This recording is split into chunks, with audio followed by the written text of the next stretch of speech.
It's time for Friday, baby. It's Friday, and I am Richard Carlton, creator of FM Trainer TV, where every day at this time slot, we are doing great FileMaker training and on various different topics. So today I'm still adjusting on my trajectory here. Today is a big day.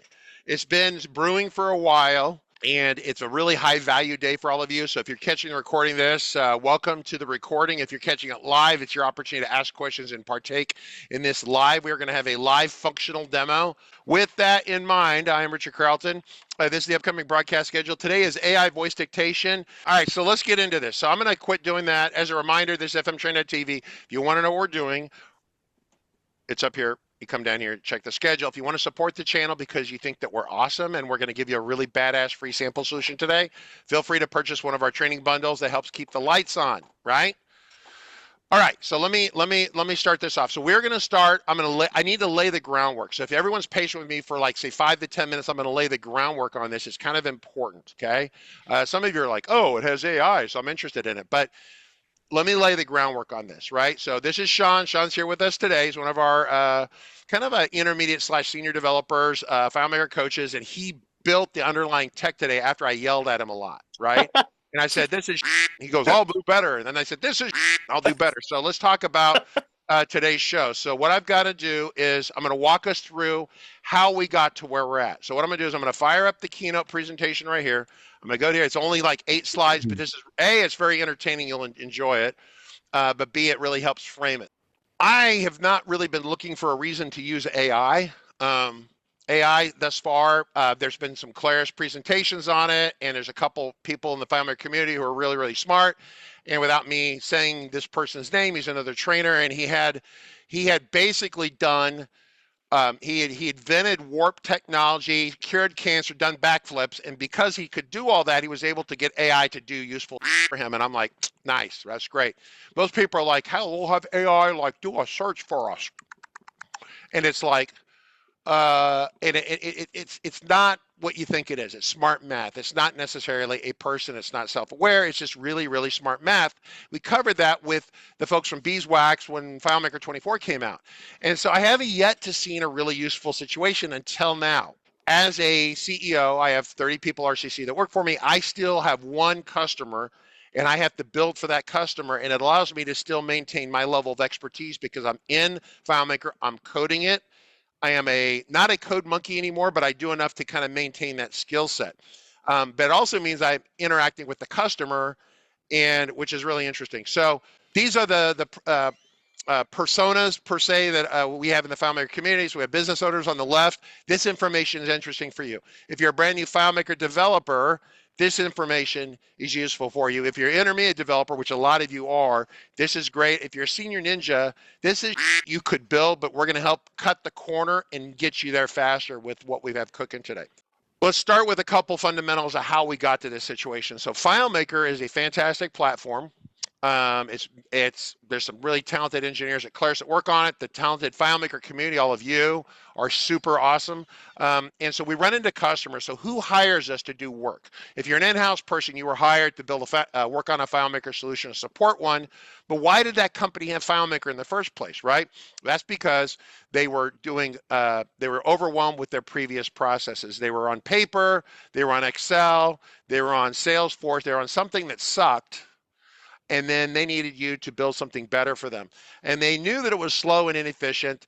And what makes it worse is that they put off the decision of getting into an application. They keep putting it off and putting it off and putting it off until they're so overwhelmed they don't have time to breathe or come up for air. That's not uncommon. That's kind of normal. I would say that's the majority of the time when we're hired. That's where people are at. That's what this helicopter company was.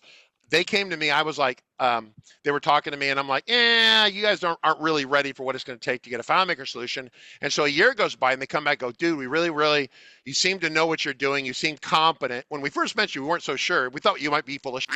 And I'm like, cool. And so after a year, they go, oh, he knows what he's talking about. And so I'm like, yeah, 34 years of doing FileMaker. And so they go, well, we want you to build a system. So that's fine. So what I got into, we built a solution for them. And one of the overarching things, if you want to be successful in the FileMaker business or any business, is that you figure out who's paying you and you figure out how to keep them successful, even when they're trying really hard not to be successful. My job as a developer is to help everyone around me be successful, even when you seem totally determined to not be successful, because I can see both sides of it and I can see what's happening, and it's like not good, right? And so my job is to kind of intervene where I can intervene, push, tug, immerse people into a conversation about going the right direction. Sometimes a little bit of a nudging, and sometimes you have to hit someone with a crowbar upside the head to get them to move. Well, this customer was so resistant in doing what they needed to do. This live stream was originally called the Extreme Shenanigans as a developer that we have to do to enable and cause disagreeable customers to be successful. It's not like I dislike the customers. It's like you say, it's like you go to the doctor. Doctor, my arm is falling off. Well, let me give you some antibiotics to stop that so it doesn't rot and fall off. Oh, I hate drugs. Go away. It's like you always meet people who have a horrible headache and they don't want to take any aspirin or something for it. That's cool, but if you go to someone and their business is dying and we intervene and then they're like disagreeable, they don't want to do it, even though they know you're right and they agree that you're right, and you turn their back and you say, we're going to take these meds, we're going to lose weight, we're going to get in shape. They're like, I turn my back on them and they're like, kiss my ass, I'm not doing this, right? And so that's how this whole thing starts. I set this up. This will frame the conversation very well. So this is BVA. This is the people that were on paper doing all this stuff. Their hands are greasy, they're grimy, they're doing physical inspections on mechanical things. If they screw this up, people die. If they screw this up, people die. It's kind of important. It's like being in a doctor's office where you don't want to mess up the prescriptions, give them the wrong drugs, blah, blah, blah, blah, blah. So they work on aircraft. It's a federally regulated thing in the United States, unlike some countries where parts just fall off the aircraft. The pilots don't know what they're doing. In the United States, it's pretty regulated, and you have to know what you're doing. And so these folks are doing this, so they're busy, they're greasy, they're slammed. Actually, right now, they're clean. Then they go out and they test the aircraft, and so the issue is as they test it, then they find problems, they go back in the hangar, they work on the issues. And so what we tell them is we say, as you're doing the work, please do data entry on the keyboard, okay? And I go to the boss, says, your staff really needs to document what they're doing during the day. Somehow document it. And this is what the staff does. Will they do this to your face? This is what you get, okay? And I'm not being mean. I'm saying this is called rejecting of advice, passive aggressive behavior, whatever you want to call it. This is where you're telling them to do data entry, and they're saying, we are so busy, we are so slammed, we do not have time to do data entry, and our hands are greasy. And so we went round and round and round and round and round, and we get to today's topic, which is voice dictation. And so I bring up the idea of voice dictation because we've had it before, and it's tech that we've had. You know, there's services. AWS has a voice dictation service. You feed it in there, and it does some algorithms, and it comes back and it gives you what it thinks is the dictation. And so I started off building this, and I talked to Christian Olson, one of my senior engineers. I don't necessarily he's watching this, but everyone should, if you're not doing this, you need to watch this, because half of every FileMaker installation in the world needs this, what I'm doing here, and I'm going to give it to you, right? And so here's the deal with this. It's like digital document management. No one needed it, and now everyone has to have it, right? Same with FileMaker Go. Go comes out, no one uses iPhones or iPads. Now half the FileMaker projects have that. This is like that. This is that big. So the customer, Christian goes, well, the AI, what if you used the AI to make the transcriptions better? And I'm like, oh God, AI is such a pain in the ass, and it always does stupid shit. And I don't, and of course I'm doing the old geezer thing, like, right? And of course, if you have an 18-year-old, it's like, we should use AI even if it makes no sense, right? So there's this, I'm too old to use AI, and then there's I'm too young to use anything but AI, even if it doesn't work at all, right? So this is what we end up building for the customer. And so this is a FileMaker Go interface to their database. And I've got him turned down, and he flips to the project he's working on. It's the only thing he does. He hits the record button, and he dictates what he's doing. Greasy hands. The grease is limited to the iPhone. It's got a hardened case on it. He records it. He's recording straight into FileMaker. And then when he's done, he hits the button, and he looks at me and says, "This is the thank you for build." What he said here was, "Thank you for building this. This is awesome." And he puts the phone back in his pocket. No keyboard action required. And then what ends up happening is that he's happy, goes away. But that's how all this starts, right? Because I'm trying to figure out how to make him successful but they don't want to take the medicine. So I have to, like, it's like when your kids have chewable vitamins. Like, how many little 5-year-old kids are going to take a pill and swallow it? No, it's chewable. So I made FileMaker chewable vitamins for FileMaker, and I put some sugar candy coat on them so they're sweet, so they would want to swallow the medicine. And so what we've got is the idea of a recording into a container field. Somehow we're going to take the recording and send it to an online service, and magically that service is going to come back with useful. Okay, that's the idea. And so let me go through a high-level workflow. As this conversation moves forward over the next hour, will be done by about the top of the coming about 45 minutes. We're going to be down in the technical weeds on this, but I'm kind of laying the track. So how we got here, why we got here, and so this is the high altitude idea. So for those of you who are beginner or business people, this is essential for you to understand this. Voice recording, iPhone. Why iPhone? I normally hate iPhones with FileMaker Go. Like people came to me, we have the new version of Starting Point. How come all the layouts aren't in Go and on phone for Go? And that's because, and if you're an executive, you don't understand this, but people who, as an end user, we build solutions for users, they get on the phone, they decide the damn thing's too small to be useful. And so while they say do all this and put money in on it, they realize it's wasted money. So they do very little on the phone. So what we want to do is give them a list of projects or a list of commands or whatever, something minimal to enter, like a scroll. You saw the scroll list, and I'm going to show you that here momentarily. They select it, and then all I have to do is do a recording. And then what ends up happening is that there's an API call to the AI text transcription service, that's Assembly AI, and it gets it does a text transcription, and it also runs it through some level of chat GPT kind of thing. In fact, Assembly AI down here is a sub-license from OpenAI, right? So Assembly AI is not some competing company. This is OpenAI that's been tuned for this kind of application, and it's really, really cheap. So you're asking, how's the cost? It's so cheap that if you have to ask how much it is, yeah, you shouldn't have to ask, unless you make $1 per hour, in which case this could be really expensive. This stuff, I think that guy you saw him do the recording, that was 1/20th of a penny. So 1/1000th of a dollar or something. It was stupidly inexpensive. And so what happens is that we do 2 passes on it. Pass 1 is the general transcript. We get that back. Pass 2 is where we say that this is actually the hardest part. And there's some challenges with this a little bit, but I'm going to share everything I've learned with you. It'll make your experience much easier. But you tell the AI, first say, AI, give me the transcript. Then you say, AI, well, we're talking about cars or engines, or it's a dentist office, or we're talking about an aircraft, and we frame the conversation. We frame the conversation with it, and it comes back and gives us the parsed data in a JSON array. The next thing we do is we have to, just purely on the FileMaker side, now that we have this JSON, we have to act upon it, and this is your business process with the organization you're building this for, right? So if I move forward here, then we want to do a demo. So I'm going to wing this demo for all of you real quick. All right, so this is FileMaker 24.1, okay? And this is the interface. Now, the Galactic Overlord Beaver control right here is an admin-only control because I'm logged as an admin. It only shows me certain additional things. This allows me to see other things, and we're going to use this momentarily. The customers never see the Galactic Overlord Beaver control, right?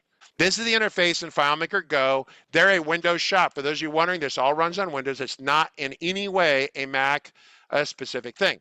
So this is what it looks like on the phone, right? And so what they do is they say, I'm going to work on this helicopter. They just pick it, and you'll see them do it. They'll pick it, and they'll see if they select it. Can I select it? Oh, there's a microphone right there. You can't really see that. There's this little microphone. I'm going to push the microphone. Boop. And it brings me up this screen, and it says, these are some of the things you might want to say. And so we set it up so they can add a new task to the project or the work order, or they can create a brand new work order from scratch. Now, I selected a existing aircraft, this one up here, that's running hot, okay? And it's funny because I had a conversation with the mechanics and the pilot about this, and I think he's pulling. It's like if you get in a car, for those of you who drive a car, and you push and pull the pedal down, and you hold it down, you keep holding it down, it's going to go past the speed limit probably, and if you don't crash, it'll eventually probably overheat because they're not designed for that. But I have to explain that to the pilot. So here we go. I'm going to pretend I'm a mechanic. Here we go. I'm going to hit the big record button. Doot, doot. It's going to start recording. Here's the countdown.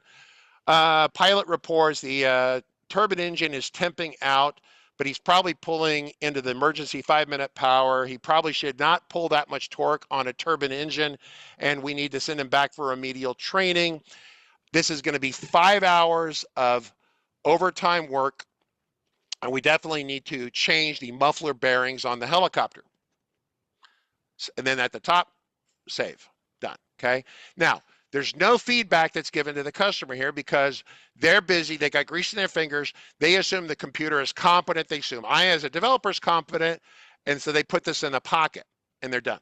Now, what happens over the next 20 seconds or so is the data gets populated into here. Now, that was kind of a diatribe about the pilot sucking, right?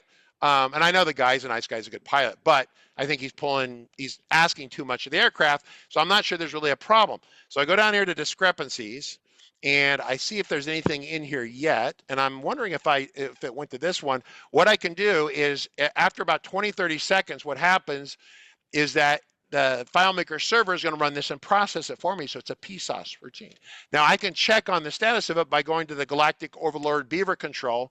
I can press voice transcripts data entry. The customer won't ever see this, and I can go in here and look at the last record. And so here's what I said. Here's the transcript from the AI. Pilot reports turbine engine is temping out. He's probably pulling too much power into the emergency 5-minute power. He probably should not pull that much torque on the turbine engine. That's pretty damn good. And so the system found out that remember I said 5 hours of overtime work. So we told the AI that the mechanic might have straight time, overtime, or warranty time. It found that, it stuck it in here, and this is the remedial action. So I went kind of off the cuff, but the action was to do this, right? And so it comes down here, it's added it to work order 0060. So I might have missed the button when I was typing this just for fun. So I'm gonna come back up here at the top. I'm gonna jump back. So 0060, I think, is it this one right here? Did it go to this one? 0, let me take a look at the work order. No, it's a different work order. So I hit the wrong button when I did this, right? Oh, there it is right here. So here's the discrepancy right here. Oh, and it stuck it at the top, right? And it added it right here. So it did it all for us automatically. Send pilot back to remedial training and change the muffler bearings on the helicopter. And for those of you who know anything about it, if your mechanic ever says, we're going to change the muffler bearings, you need a new mechanic, right? That's a giant joke. But yeah, there are no muffler bearings, okay? That's not a thing. All right, so questions, Margaret, up front? So you saw me do it. You saw it work. So that's the idea. So sometimes they actually say that the problem is that there's some sort of mental hiccup down at that company where they create a new work order, like an aircraft rolls in. So the helicopter lands, pilot gets out, goes this blah blah blah blah thing, and blah blah blah blah blah, and the cup holder broke, and I can't hold my coffee in the helicopter, right? Which could be a problem for a pilot. The other thing they can do is they can come into the system. And at the top, I've got a little button at the top. It allows me to create a new work order. So I can just do a generic command. So when I selected on the list before, it knew which work order to attach it to. But in this case, I give it an open command, and we could have it, well, delete work orders, but I don't like scripts that delete, right? One of those things. But you can have it, and these folks are thinking about other things they can do with the AI, but it can create a brand new record. It can also add tasks or things that are being done to each one. So that's a high traffic area. So I'm going to say add new work order. We're back to the little help screen, and you all are going to get this in the sample file. This is all in there for you. You get it momentarily. I'm going to hit the record button. Starts recording. New work order for November 7-6 Papa Echo. The rocket launchers that are supposed to be mounted have arrived, and we're ready to install the rocket launchers on your helicopter. Save. Okay, so if we come over to Galactic Beaver Control right here, we look in here real quick. There's a new order right here, and you're actually going to watch this refresh on my screen momentarily, right? As long as I don't lock it. Oh, there it goes. It's interacting over here, and look, it figured out the end number of the aircraft, install rocket launchers on the helicopter, and it's going to create a new work order. And so if I go down here, I go to work orders, right? I go into, I'm just going to do a sort and see all the work orders, right? Let's see. It's sorted, unsorted. Did it create a new work order? It's in here somewhere. I'd have to backtrack and see where it went. But it created a new record, right? So it created a new record for us, which is pretty awesome. Should start up. I have to figure out where that one went. But the mechanics are using this every day and they love it. And so it's saving them so much time. They're really happy with doing the voice dictation. So let's talk about it a little bit more. Then we're going to get under the hood on it. I'm going to close this out. So we're done looking at the actual implementation. So the workflow in more detail, right? So record a dictation using the insert from device script step. No, this won't work on Android on WebDirect, okay? Well, it could, but you can't directly control the microphone with WebDirect, right? With FileMaker Go, there's an insert from device. You can tell it to insert a picture, video, camera. We say audio, right? Actually, as it happens, this customer is very typical. They love iPhones, but they don't use Mac. So it's a Windows shop, but they use iPhones because that's what everyone down there uses. That's really common. You see it in a lot of places. So what we have is FM Go records the audio, okay? Now, what happens is that once FM Go saves the audio to a container, it does a commit, and then it fires a PSOS. So that's perform script on server. So this is a script that kind of ran over here. Then it fires a script on the server. The server is doing this for us. It's a FileMaker 21 server, right? It's technically a Linux, and it's doing this interaction with the Assembly AI. So we PSOS that. So the process is one, and we're going to get into more detail on this. Process one is AI transcription. So you saw that. So on that screen, it was starting at the top, the Galactic Beaver Overlord data entry screen, mostly for triaging. It starts at the top and it dink, dink, dink, dink, dink, works its way down. Most of the time it's done in 20 seconds. I told the customer within a minute it will be in the system, okay? So that runs the first cut on the AI transcription, then it does the parsing, which is another AI call. And that's where you have to kind of tell the AI, hey, we're looking for, if you're a doctor's office, the right, your right arm fell off and blah, blah, blah. So you might have try to work with a model that's more medically based.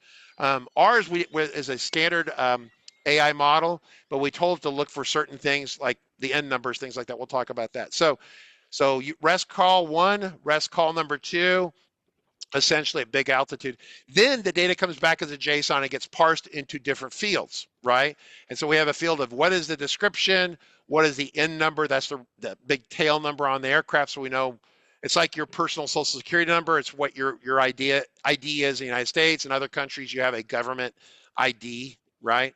That's like kind of a number that it's your primary key. So the end number is the primary key for the aircraft, right? That makes sense? So it comes back. So you have that, and then also the amount of overtime, the amount of straight time, the amount of warranty time, the mechanic involved. If I put my name, it puts that in there. Pretty neat. So that's PSOS. Lastly, I haven't mentioned this, and this is because of trust. Basically, the customer mostly does all this. It works. It's pretty accurate with the AI, makes it way more accurate than it'd be otherwise. But I don't trust the AI to manage my customer relationship. I think that's fundamentally a bad idea. And so what this does, it saves on the data entry. The customer came to me and they go, Richard, we're doing all this data entry now and our invoices are getting bigger. And I'm like more paper bigger? And he goes, no, money bigger. Because they're greasy and they're messing around and they're not doing the data entry because they don't want to do it, and then they begrudgingly do it at the end of the week or something, they forgot a ton of things. And if they forget it, it doesn't go on the invoice, it doesn't get billed. So our billable numbers go up because we're capturing it. We're capturing the work being done in flight. In fact, it's so good, I was thinking about rolling this out for my own company, the engineers, to make sure they log their time and stay up to time. Because having people put their time in is always a thing that sucks. These guys putting in what they're doing, same thing. I think this has universal applications everywhere. The AI just makes sure that there's less mistakes with it. It's higher levels of accuracy, but since I don't 1000% trust it, we still fix it down here. Plus, keep in mind the mechanics are going to say something like, the pilot was stupid, we sent him back for remedial training. The manager, the owner of the company, goes, well, maybe we shouldn't tell our customers they're stupid, and we should, the pilot should check the flight manual, page 53, for the proper levels of power being pulled so you don't overheat the helicopter, right? Say it nicely, or rephrase it, or phrase it in such a way that the government, if it inspects us, right? Once again, the whole Boeing shenanigans with Boeing doing stupid, Boeing's a disaster, right? All the divisions are a disaster over there, right? I would hate to work for Boeing. If you work for Boeing and FileMaker, I am truly sorry, okay? And to the point where they had falsified the data in the database system, like this BVA system. They falsified it, right? They said that the door was bolted in and that door blew off the plane. It was only glued on. They never bolted it. Glue is not an acceptable restraint tool generally, right? Glue it to hold it, then bolt it after the fact. And then they falsified and said they bolted it. So, and it blew off. So yeah, not good, not good. So you want a process to come back here where you check what the AI says, you make sure it's accurate, make sure it meets legal requirements. If the manager sees it and doesn't understand what the mechanic did, goes out, talks to the mechanic, says, hey, did you actually bolt the door on? The mechanic goes, yes. He says, you sure? Because you didn't write that down. Yes, I did. Okay, put that in there, right? Question, Margaret. Got a whole slew, actually. No, we got a lot. Okay, so what I'm going to, this is my last slide. I'm simply say that while this is a helicopter demo, because I like aviation, this could go anyone, like the Claris was running around doing this whole field sales thing, and they got keyboards in the car. And so maybe these people don't have issues with data entry, but having recalcitrant employees not wanting to do the data entry, you just you can threaten them with their job, or you can make their lives better and easier and try to have a win-win for everyone, right? So make it easier. So yeah, Margaret, go with questions. The container gets cleared after processing, or is it a global container? We are in our situation, we're going to jump into your personal demo file here momentarily. I will simply give you a hot. Okay, so back up. It's a secret. Don't tell anyone. I don't entirely trust the AI. I don't entirely trust it, right? So I've seen too many movies where it tries to kill people. So, I don't entirely trust it. As a result, I want if it goes sideways, like in a little bit, if that one record doesn't come up, I can go back into BVA and it saves the audio file. Listen, in containers, the world of video is super fat and expensive. Photos aren't too bad, right? And but audio files are light. They're like as light or lighter than an image is, right? Most of our cameras, all these photos, they're taking pictures of the broken parts, a couple megabytes on a photo. These recordings are small. So if I go to my Galactic Overlord Beaver Control, I keep the new record in here. So since we cleared this out and the customer started using it, there's been 171. Did you do that, Sean? Who did that? Yeah, that was like my first test. Oh, back in the day. Yeah. So that's the first one. And so, yeah, so then back here, rocket launchers, right there we go. So I keep the audio file here. So I can go back and export this. I say export it, and I can put a button to make this, but this is just for me to triage it, open it, and play it. New work order for November 7-6, Papa Echo. Can you hear that? You guys can hear that? Can people hear that audio on Discord? Launchers that are supposed to be mounted have arrived, and we're ready to install. So you have the audio file as evidence, and then you can see what happened, right? So we're not getting rid of it, but that audio file is also microscopic in size. Let me see how big that is. The 250K. That's bigger than I thought, but still, that's way smaller than about 20 of your family photos. So it's simple to keep it. At someday, then we can clean it out if we haven't had issues, or we can decide that it'll clean out after a week. Or it's always useful to have some level of, like someone says, I never said, like, because there's a lot of legal stuff in here. Like, let's go back to Boeing. Boeing's using this. Put the door on the aircraft, and I glued it on, and someone's going to need to bolt it on. Okay, that goes in the recording here. The AI comes back and said it was bolted on fully, right? I'm sure Boeing would like to make that statement, but it was so bad with them that the Department of Justice, criminal charges, right? Not good.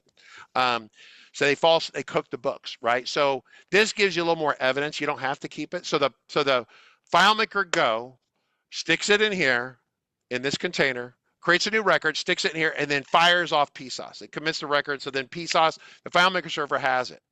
So Margaret, next question. Does background noise interfere with the dictation to the container? Example, dictation in a busy restaurant. We haven't tried it in a busy restaurant. Oh, I actually have a great example of that. I had my 18-month-old son sitting on my lap when I was trying to record one time, and he was screaming his ass off, and it picked it up perfectly. Okay. Yeah. No. No, back up. It picked up the dictation perfectly. Oh, I thought it picked up his screaming No. perfectly. Transcription says we did all this, and then Sean's kid is screaming its ass off and losing its No, mind. it was an unintentional stress test. Okay, unintentional stress test. Yeah, with other voices, listen, if the other voices come through, that's a good question, right? You have to test that. I haven't run this through every example. This is like a warehouse scenario. Like if you were at Amazon, this is the kind of thing you do in a warehouse or something like that. The big hangar, lots of noises, jet engines, a lot of noises, but the voice, we don't have multiple overlapping voices. That could get hairy. You'd have to think about that a little bit. All right, question, go, Mark. Has experience here given you more ideas for applying AI and other FileMaker solutions? And if so, do you have any examples? More than this? Okay, let me back up. I have shown this to my customer. Every customer I've shown this to wants it. Every customer I've shown this to wants this specific stuff in some capacity. I only have one customer that does helicopter stuff or airplane stuff, but all the other customers do warehousing and event management and trade shows and warehouse and supply chain management and fulfillment and delivery and all this other stuff. If you have people who are not in, like we call back office people, like we have finance people at RCC and other people like that, back office people, they're not going to want to do that. You don't want the CFO. Financial people do not want to do something imprecise like this and hope the AI gets it. Well, I'm Claris's chief financial officer. Oh, we're going to transfer $15.312 million to Richard. Except I didn't say that, but that's what it heard. So I get $15.31 million. Now that would be okay, but Claris would probably, Apple, I get a note from Apple wanting it back. Okay. And so there's times where the field sales, as long as there's a safety check in it to think about it, to go back, because we're all learning our way through AI, right? So I guess the answer to this is that we've had other situations, uses for AI. This is by far the biggest, most useful thing. And to be honest with you, it's the number. I haven't had anyone say they don't want it. And I'll piggyback off of that and say, I mean, I was kind of thinking about the clients that I currently have and the fields that they're in, and this particular application, I mean, you could adapt that for any of them. I have people working in, medication distribution, shelter check-in, antique sales, things like that. I'm interrupting you. Stop. Yeah. I'm going to quit sharing. Bring up your sample file. Yeah, totally. So here's what we did for you, because I love you and I believe in your success. I believe in the success of the FileMaker community. Nothing sucks more than a demo that doesn't work. Okay. And so what we've done, and I'm asking all of you, I want you to play with it and play nice with it and have fun with it. It's a local sample file that you have. Sean's going to go and share his screen and get going on this. Here's the deal with this. I've created an account. I put $100 in the account or whatever's in the account. Okay. It will function until one of you decides to just use the license key in here with your customer and run it to 0. So today it works. And I would ask all of you to play with it, use it. If you decide you like it, then eventually go and spend the $20.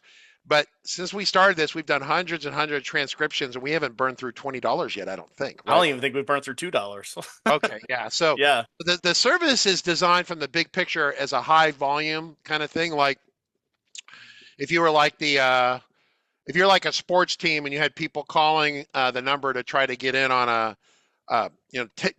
box tickets for tickets for a playoff game, baseball game, or World Series or something, right? And they're all going into recording, then you could feed the recordings into this and have it start creating records in FileMaker for you, and that would be a high volume. Then you might spend $20 or $30 a day, right? Something inexpensive. So this is fully functional. Now, let me say up front that this is a REST API call that should work natively with FileMaker. There's some sort of bug with FileMaker. I sent this off to Rick Kalman, who is the product manager at Claris, at least for the moment, and he is there, and he has sent this to engineering so they can see if we can figure it out. But there was some weird funkiness with the way the curl was working, so we brought in, once again, the Monkey Bread plugin. It's a free, it's either inexpensive or essentially free. We reran the curl calls through Monkey Bread plugin, and magically they work immediately. So I don't know what was wrong with FileMaker, and after about 2 or 3 days of us wasting our time trying to get it to work, we use Monkey Brain and it works immediately. So Sean, walk us through this a little bit. Mark, you have questions? You want to start throwing them? Keep kind of interactive with the questions. Industrial background pumps, motors, how does that affect the transcriptions? I don't think a noise like that, it's going to hear the voice. It's going to identify the voice. Industrial pumps and motors, I don't think you're going to have a problem. Unless you're like right next to it and it's like overpowering your voice, I don't think it'll make a difference. Yeah, if you can hear it as a human, play it back and hear it clearly, you're set. You're golden.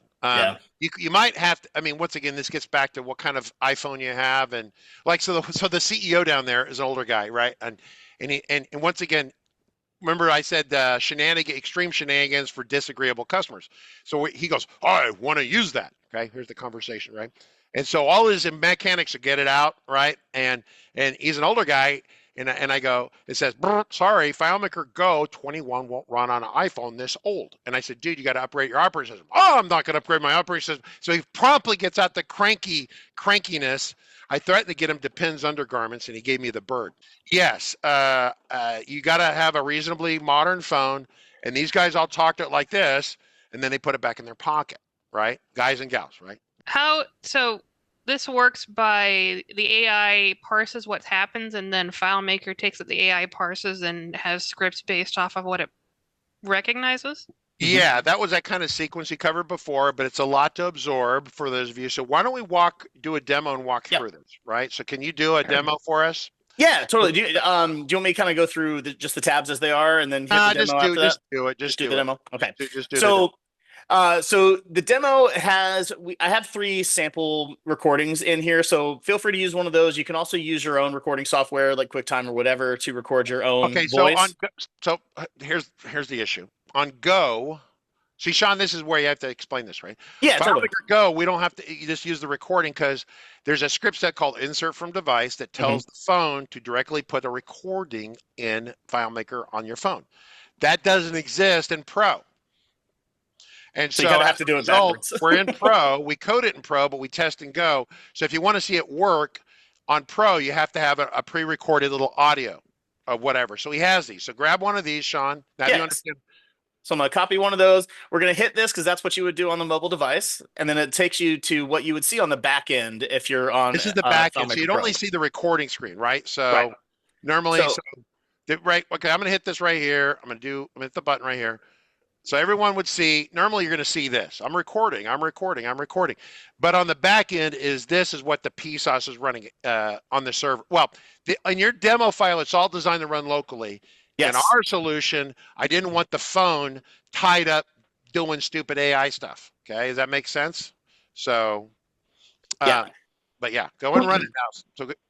So you hit the run master control, and you'll see the step as they go through. So, and they'll kind of light up as they're going. So that means that the upload URL is valid, and then it takes about, like Richard was saying, about 20 or 30 seconds to get the transcription here.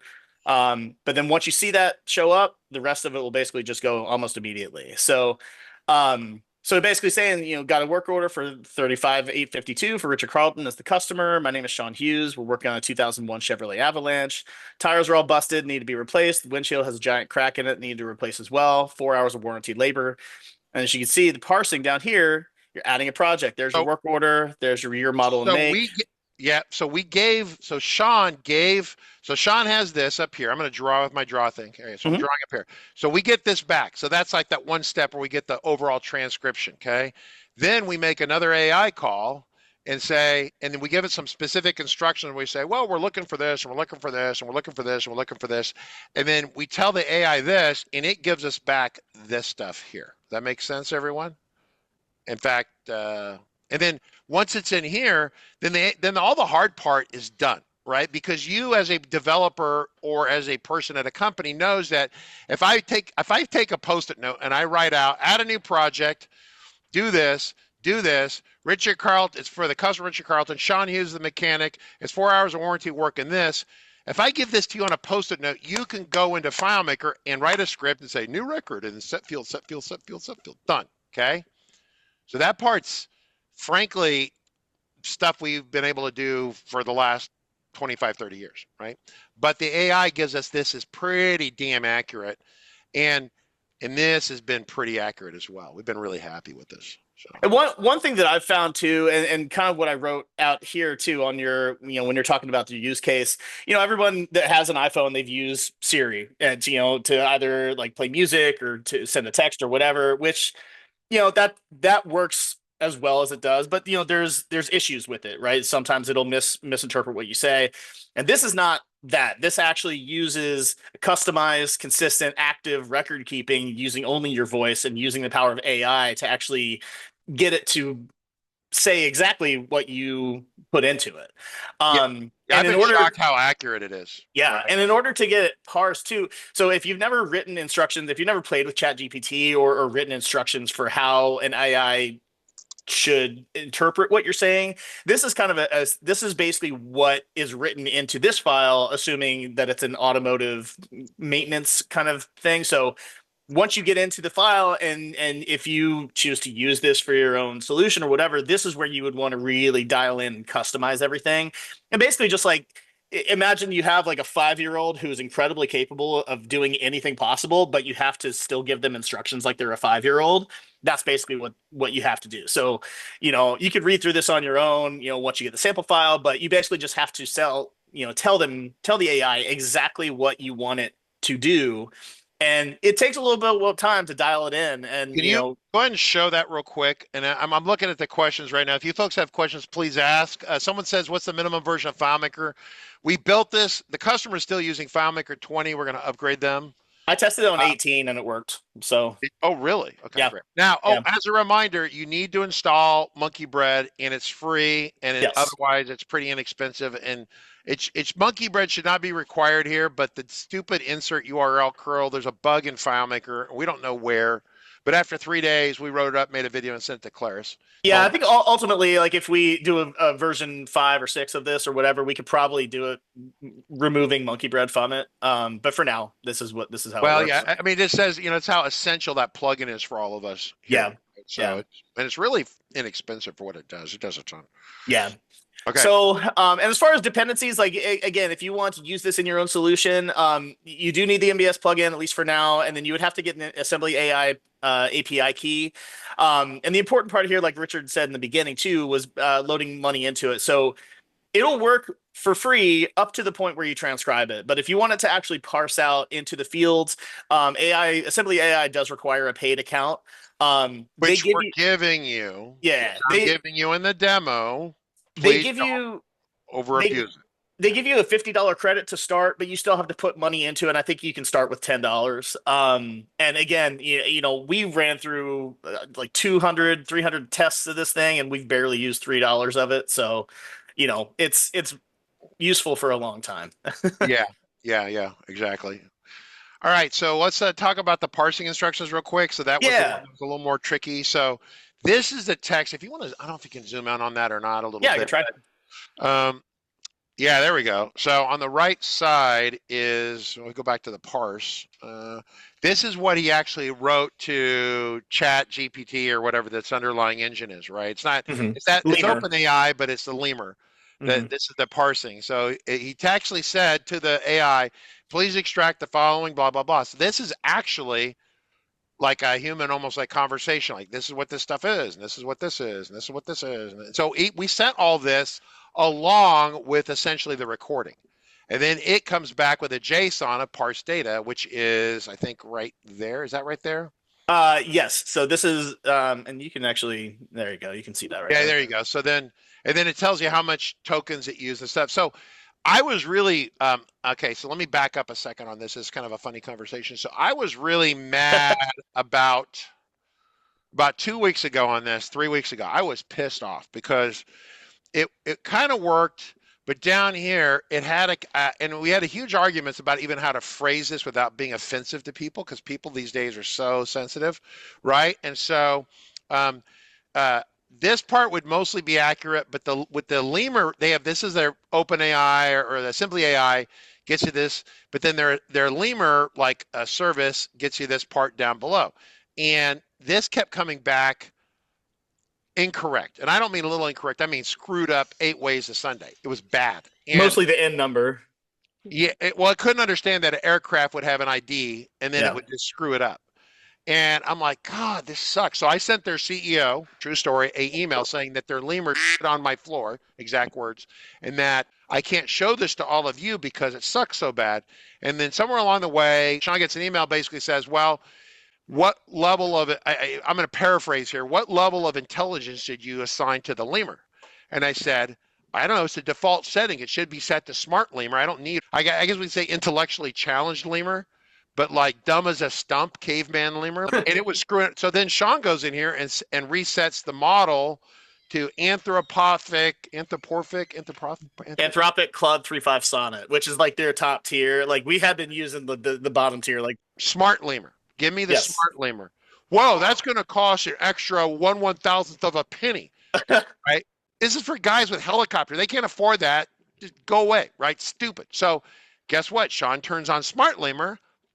Magically, it all works fantastic. So some of these companies don't do themselves any favor by when they give you default sample code. The default sample code may be intellectually hampered, challenged, low IQ lemur, right? And you don't want that unless you're going to save yourself like a bunch of money. Does that make sense? So that was a major learning moment for us, that the demo files might be, or the demo code that we get off their website might be lemur. I don't know if I can say lemur. We have questions. What is the MBS plugin used for this solution? Oh, the plugin is this. What? It's 14.3 is the version, and we're just using a REST calls, REST calls. Mhm. Yeah, it's primarily for curl. But no, it's yeah, we use the MBS primarily, I think exclusively for curl on this. Yeah, it's something that should not be necessary, but because it must be some sort of curl or standard or something. I don't know. I'd have to ask Todd Geis or someone vastly smarter than me. Next question. We are doing service work. Will this work offline and upload once the signal is found?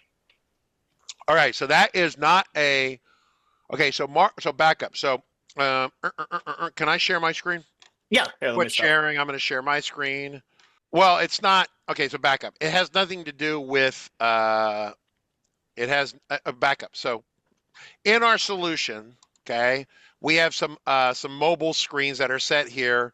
And what happens is that, Mark, we had a live stream already on this topic, Margaret, if you want to find it, where we talked about how the customer would take pictures and the photos would be, because they're bigger, like, 5 megabyte photo, 5 megabyte photo, 10 megabyte. They might take 10 or 20 pictures of a crack in a helicopter, for example. There's a crack in the rotor blade. Okay, that's bad. Take a bunch of documentation pictures of it. But if you have a bad internet connection and then uploading that many pictures immediately is going to cause the phone to struggle, and then the person will take a call, it'll never finish. So we would run that on a local file here, then they would press upload, and then they were said, push the upload button, and then actually put your phone down, and they would do that, and then walk away. So it would do a sync, a one-way uphill sync. We're not doing that here because the recording is so small. 250K is a small recording size. So when the person does it in this solution, they're on, I don't even know where that layout's at. What layout is this? Is it voice transcriptions? Is it one of these, Sean? I don't know. Which one are you looking for? On the phone. Where's the phone? It's 709. 709 right here. Mhm. Okay, so let me resize that a little bit. So they see this screen right here, and then it's going to capture it and create the new record and then save it on the server. So it uploads a 250K file from the recording.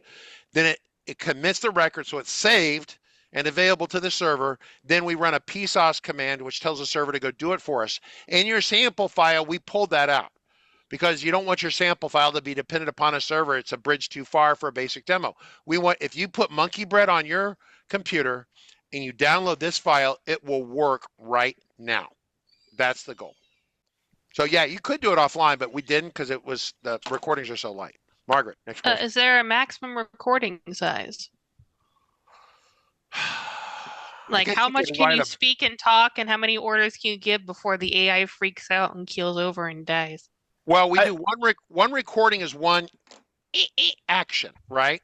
And I guess you could try to do multiples right? If you had someone who just like me who doesn't shut up and they just keep talking and it's like, well, we found the crack in the rotor blade, and then the cappuccino maker was broke, and blah blah blah blah blah blah blah blah blah, right? And what I try to do is get these people to like one recording is one thing and then move on, because they only during the day they might interface with, if they're really busy and they're small issues, 10 issues in a day, but most of the time it's 2 or 3 things. So you have 5 or 10 mechanics each doing 2 or 3 or 4 things a day. You don't have to string them together, but I understand your use case. It's just a matter of because remember, the people who are doing this don't want to do data entry. The harder you make it for them, the more complicated you make it for them, the more likely you're going to get the middle finger, which we're trying to. This whole exercise is about working around the middle finger, getting the customer to be successful even when they try really hard not to be successful. They resist success. They want it. Sometimes they don't want to do what it takes to get there, and you have to kind of cajole them or push them. So there's some more information on Assembly AI's website too. Go ahead and share your screen again if you want. All right. So here is I've got like the API stuff covered on this side, so you can't see it. But this is basically just like kind of the limits. So as far as like transcription hours, you've got unlimited usage on that. If you go over it, you need to upgrade your account to keep using the API. Concurrency, you can have up to 200 at the same time. So I mean, it's pretty forgiving with their limits. Yeah, we're uploading one at a time, right? Yeah. So, as far as Lemur is concerned, I mean, you can you know, the tokens are a little bit more difficult to kind of like understand, but I mean, again, you know, if you look on here, this will show you like the tokens that are being used per transaction here. So that can give you an idea of like your max input, like the transcript limit. You know, this will give you all the information here, even if you just do the free account. So it's, you know, it tells you exactly how much you can do, you know, if at any given point. And for something like this, like, yeah, like Richard said, we're only doing really one at a time. So like these limits are built for like, you know, large teams that are going to be recording a bunch of different things all at the same time.